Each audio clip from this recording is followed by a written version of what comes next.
Welcome to Undiet Your Coaching Practice podcast. I'm Stephanie Dozier, clinical nutritionist, certified intuitive eating counselor, and creator of the Going to Beyond the Food method. And after a 25-year dieting career, I decided to say hell no to diet culture and undiet my life, which also included my coaching practice. I'm on a mission to help all coaches undiet not only their life, but their coaching business. If you want to throw down diet culture, you're in the right place. Ready, sisters? Let's do this. Welcome back, my dear colleague. Already halfway through. And I have to say thank you for all the amazing feedback of the first two episodes. You guys love the first episode about coaching in a non-diet format. So many haha moments for you. And then last episode, the non-diet marketing framework, bang! A lot of mind-blown icon was sent to me, especially on IG and my DM. So if you're marketing or want to market the non-diet approach in the future, I think you have to listen to this episode. It helped a lot of people. Now today, we're going to answer two major question that I get when I teach health professional about the non-diet approach. Usually this question come right on the tail end of the first time someone being introduced to the non-diet approach. And I see that in my client, my consumer business as well. These are always the first two objections that I hear about. What are those questions that almost all health professionals have when they first encounter the non-diet approach? Number one, but what about health? And number two, but what about nutrition? Now, these two questions are very revealing to how entrenched diet and wellness culture, and along with also weight stigma or fatphobia, has been pervasive in our education as health professional. Now, very important to note that as we health professional got trained or educated, we were blind to this. Because one, we were raised as a person in diet culture with fat phobia, and we came to our graduate school with that baggage, and then we stepped into an educational environment that is fat phobic, that is entrenched in wellness culture and diet culture. So we think it's normal until someone like me comes along and disrupt what you believe to be normal. Then all these belief systems in you get triggered, and that's where those questions are coming from. So when you are faced with an approach to health that doesn't promote thinness, BMI, diet culture, weight loss, dieting, food restriction, we assume that it's not healthy, right? Because that's what we were taught. So it's normal that those questions are coming up. As an educator, I kind of feel these questions as rewarding because it means that I triggered something in you. I need you to stay with me as I teach you concept today that will help you answer these two questions. So the first part of me answering those questions about health and nutrition, I first need to step back and kind of go through some facts about different notions that we were taught that you need to see a different perspective. Okay, I'm not saying one is right, one is wrong. I'm going to present you facts and different perspective. First place I want to start is, what is health? Right? I'm going to go to a definition of health that is mostly agreed upon throughout all the different profession around health, and that is the World Health Organization definition of health. So the World Health Organization defines health as a state of complete physical, mental, and social well-being, not merely the absence of disease. The non-diet approach recognizes that humans are more than simply a physical body, than a layer of tissue and fat. The non-diet approach is grounded into acknowledging that as human, we are, yes, a physical body, a mental body, an emotional body, and a spiritual body, right? Therefore, our approach to health should address all aspects of being a human, not merely just the physical body and the layer of fat on our body. Being healthy is a state that allows an individual to adequately cope with all demands of our daily life. It's a state of adaptation. Health changes all the time to adapt to our environment. How does the body do that? Is with fact number 2, is acknowledging that the human body is always seeking health. It's kind of the innate number one goal of our body is to adapt to the environment in order for you to thrive and to survive as long as possible. Our human body is focused on survival, which comes through in part with being healthy. Human body is consistently working to keep you and your clients and your patient as healthy as it can based upon the limitation either in the body or outside of the body. And the human body has the power to heal itself. We have an innate wisdom, all of us human, within our body, and that wisdom cannot be measured, touched, cannot be controlled. That wisdom is what works really hard to keep us healthy as much as possible, given the circumstance we're exposed to.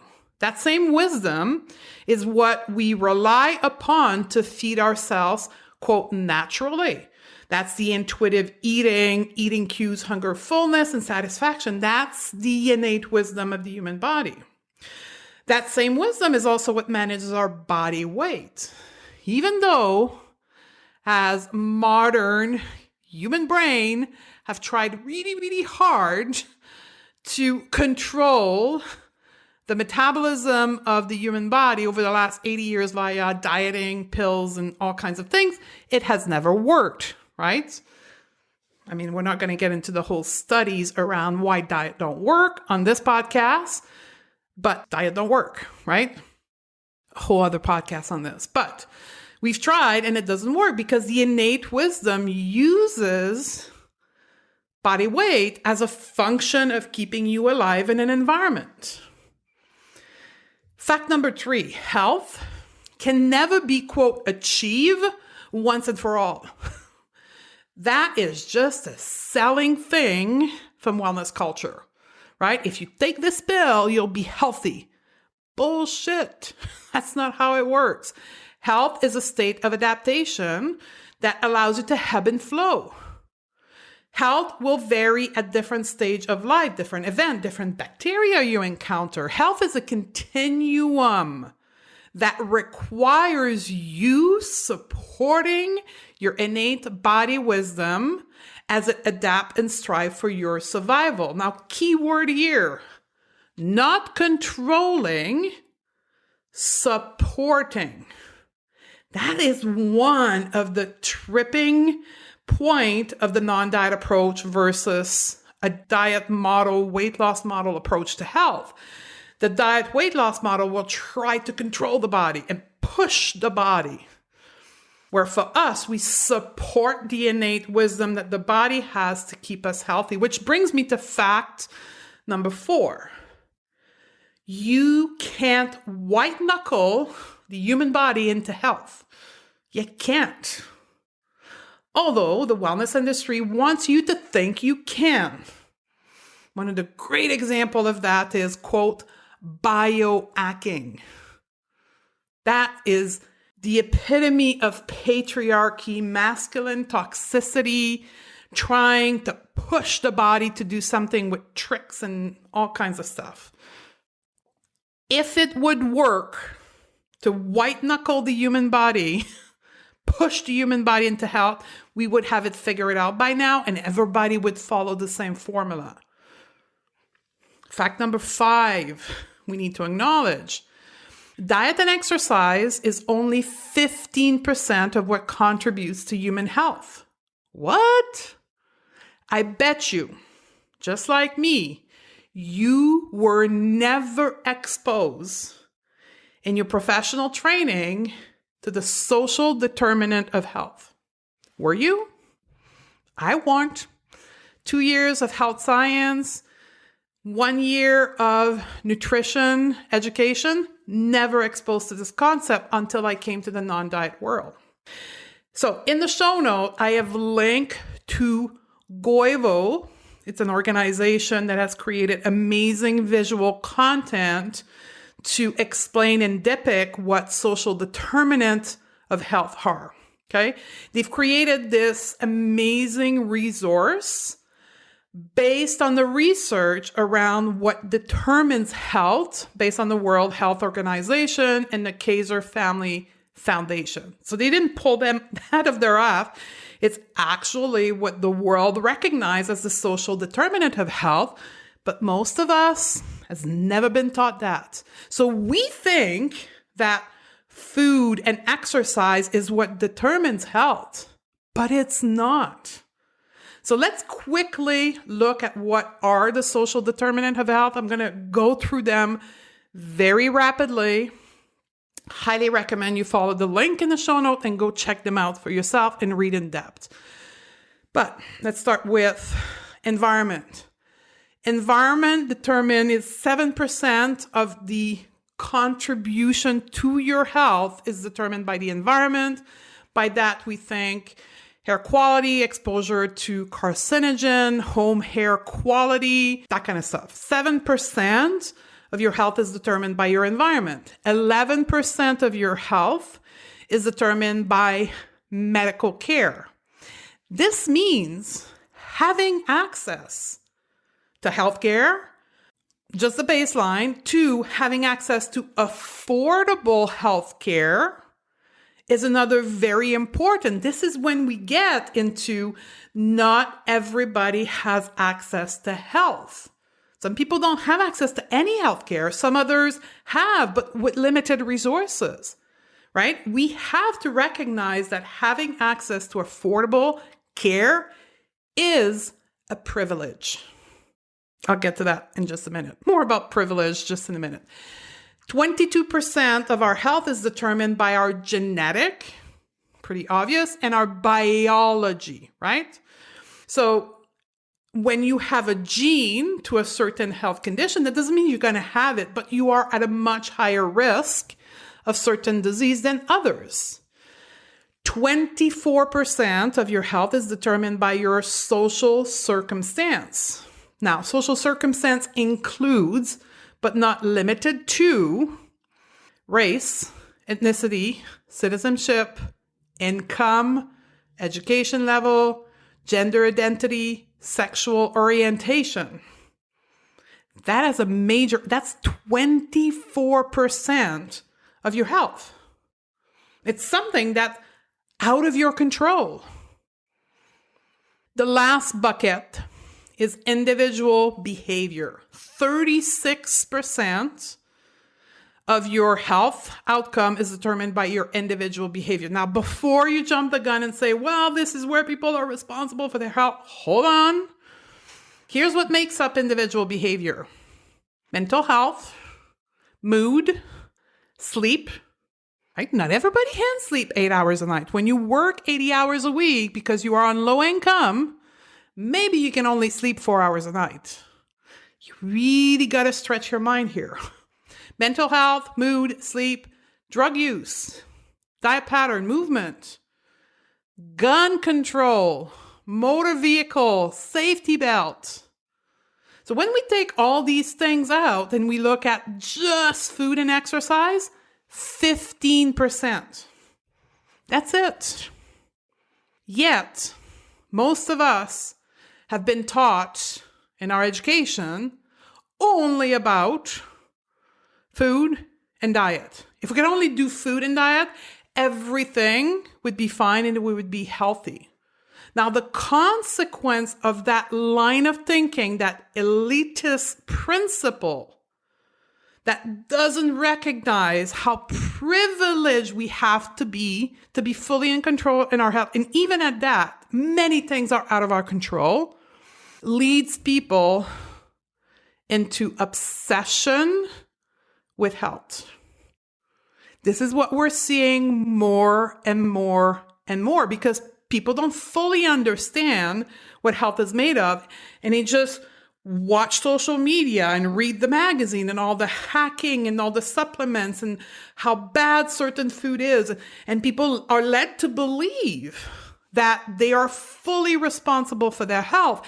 And then they become obsessed with health. And that's what we call healthism. The simplest way to describe healthism, it's the dark side of healthy living. It's that space where people believe that they are in full control of their health, and most of the time their weight. And if they work, quote, hard enough, they'll be thin and they'll be healthy. Now, remember, healthism is a way of looking at a word in the same way that racism is. So when a word ends with ism, it means a system put in place by the people in power around a certain set of ideas. In this case, it's the healthism is a system put in place by those in power around health ideas. Healthism is like racism, sizeism, and feminism, okay? Over the last 15 years, we've seen an explosion. And I say 15 years. I don't have the number anywhere. This is my own observation, but maybe it's even 30 years.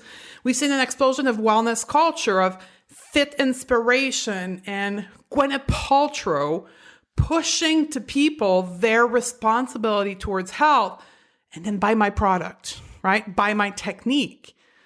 Healthism is also, you can reflect on this. How many times have you heard or say the word, I'm so bad, I'm not taking care of myself enough. I'm so bad, I don't eat healthy food. I'm so bad, I should be meditating twice a day, right?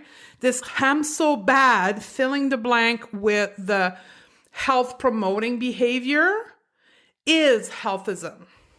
Wellness culture and healthism, the two together, are centered around the concept of personal responsibility around health for a person. And this is something that the word healthism actually was coined by Robert Crawford in 1980, where he defines what he was starting to observe in the 1980s as a preoccupation with personal health as the primary focus for the definition and achievement of well-being. How much mental space, how much of your resources were placed around you being or working towards your health, right? And the attainment of these goals were linked to moral value or moral virtue. So for those who are not familiar, for an example, with the definition of diet culture, right? Diet culture is a set of beliefs that associate weight and moral value or moral virtue, while healthism and wellness culture associate health status with moral value or moral virtue, meaning that if you're not healthy, it means that you're not good enough. You're not as valuable as other people who are healthier. Why? Because you're supposed to be in control of your health. Even though we just spent 15 minutes looking as to the reason why you cannot be in full control of your health in the same way you can be in full control of your weight. Here's a great kind of example of how healthism can play. Let's imagine you have two people who have been diagnosed with cirrhosis of the liver, right? Someone with a background of alcoholism who has developed over time cirrhosis versus someone who has developed cirrhosis due to a genetic digestive disorder. Is one deserving of better treatment than the other? Is one more valuable than the other because of the quote cause of why they have cirrhosis? One being controllable in the eyes of people, right? People think alcoholism is controllable. But when you start studying addiction and pattern of addiction, you will quickly find that people are not in control of their addiction pattern. They're most often using alcohol, drugs, or other things in order to cope with trauma. Still, does that make one person more valuable than the others? Healthism would say yes, but isn't? Let's look at people who get diagnosed with type 2 diabetes. Let's say you have 3 people diagnosed with type 2 diabetes. The first person is at a normal BMI, been their whole life at a normal BMI, never had to be on a diet. They worked hard, they're a runner, they have a vegetarian diet. The other person is still at a normal BMI, but never really worked hard, never took care of being in movement, ate whatever was in front of them, but they got diabetes. And then you have a third person who is in the higher range of the BMI. They've been born in a lower income family, currently have a low income themselves. They live in a subsidized housing and they live in a food desert. So they have BMI that's higher and they have diabetes. The medical world, and most people would say, well, it's their fault. But there's a whole reason that is uncontrollable as to why they perhaps have a higher BMI. But healthism doesn't take in consideration that. It just says, you're not as valuable. That's how these people are being treated in most medical care, right?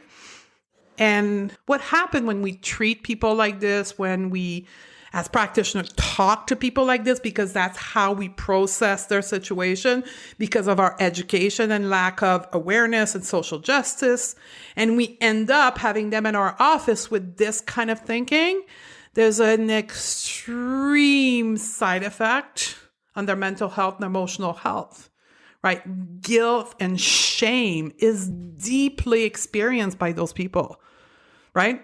Even if they're not diagnosed with a health condition, right? Just because in most cases they're in a larger body, they automatically are assumed to be, quote, not as disciplined, not as value, time, and investment, and quickly pushed into weight loss and diets. And you have to remember that it fuels this healthism and this concept of complete self-responsibility of health fuels industries. I mean, got to look at the wellness industry in 2020 generated $639 billion. Growth doubled in the last 10 years. This is all supplements and shake and Gwyneth Paltrow and all that stuff, okay? The weight loss industry, constant growth as well, $192 billion. We have built a system, a line of thinking, right? People in power have built an entire system and a line of thinking. We go into our professional training as health professional and we get indoctrinated into this way of thinking. And then we end up, without knowing, providing cares that fuel the system that leads to patient and client feeling shame and guilt. And in many cases, being completely obsessed and not living a full life outside of their health because they're so consumed about trying to fix themselves and be healthy because they feel so guilty and ashamed of it. So, probably can feel my passion about that. I could talk to you about that for hours, but I'm going to close it up because we're going to wrap up this podcast in a good time. But what do we do in a non-diet approach when we look at health, right? I kind of talked to you at the top of the podcast on how we look at health more than a physical body, but we also look at health in a weight neutral approach, or health at every size framework, right? Health at every size framework is a studied framework around health that doesn't look at body weight, but instead look at improving an individual capacity to adopt health promoting behavior, right? So that's what we do in the context of the non-diet approach. We absolutely are health-centric, but not in a stigmatic, elitist, healthism kind of way, right? What our clients or patients have access to that can improve their health. We go about health from the framework of self-care, supporting the innate wisdom of the body, looking at what's accessible to our client and patient to make choices that promote health, that are non-related to weight. We look at working on what truly forms the behavior, right? Not willpower, not discipline, but instead our thoughts and our feeling that do in time change the behavior permanently, instead of willpower and self-discipline being short term. That's the weight neutral, health at every size approach. We focus on everything else around health, but not around body weight and weight loss, which then will lead me into nutrition, right? Here's the thing about nutrition. I have a degree in nutrition. I said earlier, one in health science. And not one time in those 3 years of education have I been taught around hunger, fullness, and satisfaction, or otherwise known as eating cue. Not one time in 3 years of higher education. I went right into good food and bad food. I want you to think about nutrition if you're a person who teach nutrition or help others with nutrition as, learning to ride a bike.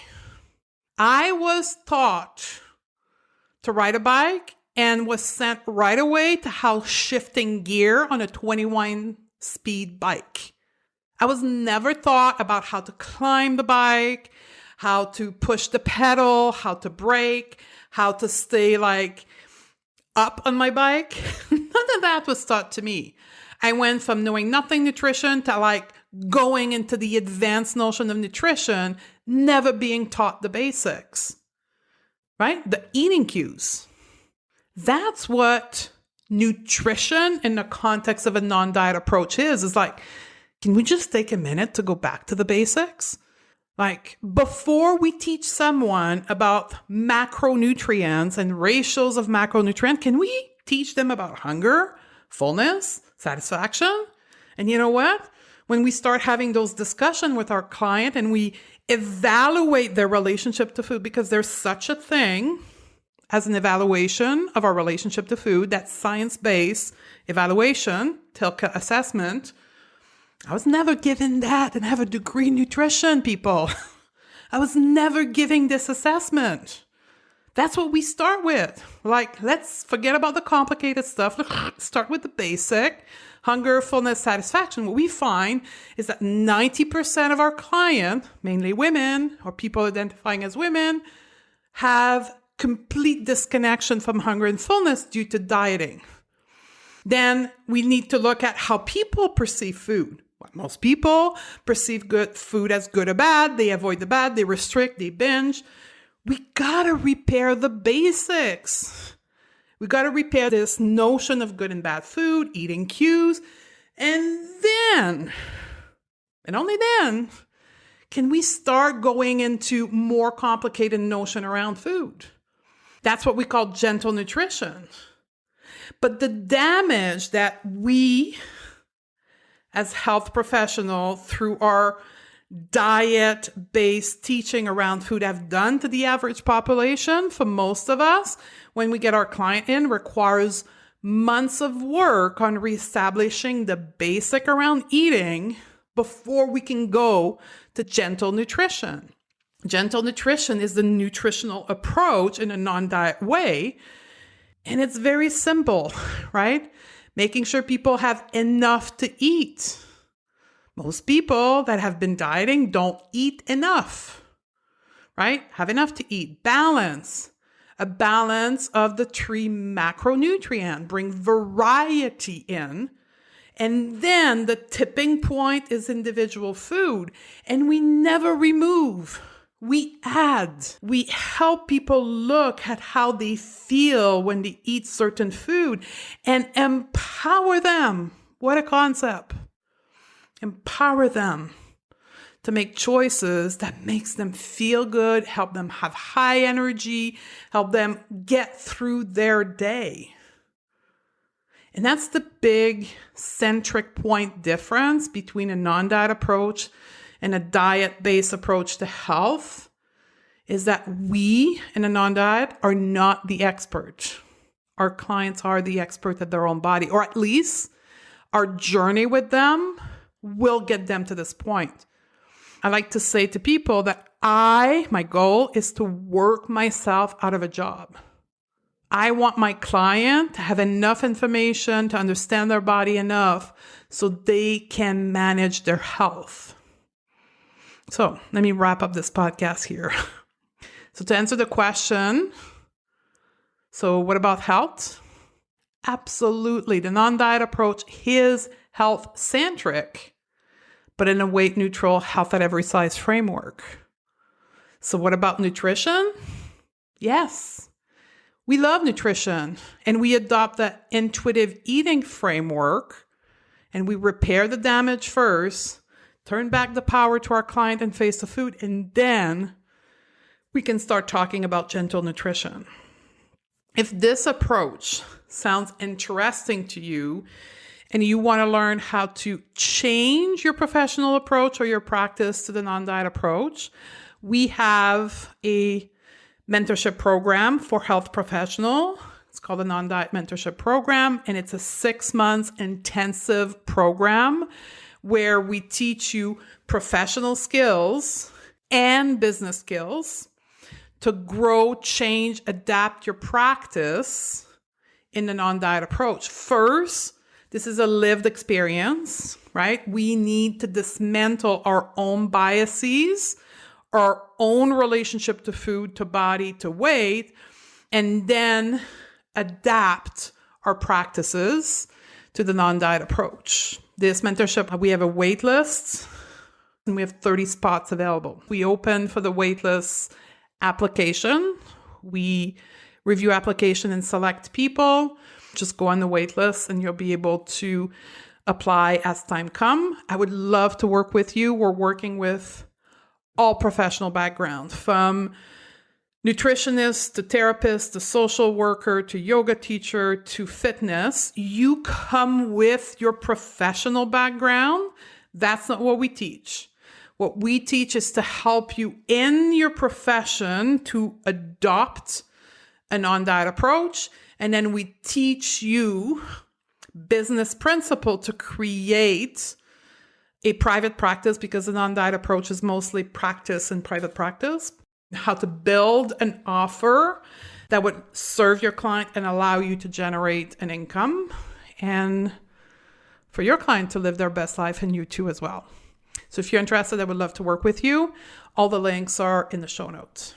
I love you, sister. And our next episode of season 3 is with a guest. And we answer the question, when is it time to go full time? I'll see you then. Ready to shed diet culture from your practice and help more clients do the same? Awesome. We've got 3 resources to get you started. Simply go to stephaniedodier.com/pro series, all in one word, and access our 3 free training classes that are currently available. We also have a free PDF guide to intuitive eating and article about the non-diet approach. We also offer a variety of paid programs throughout the year to support you in your journey to undiet your coaching practice. Join us at stephaniedode.com/pro series, and I'll see you on the other side.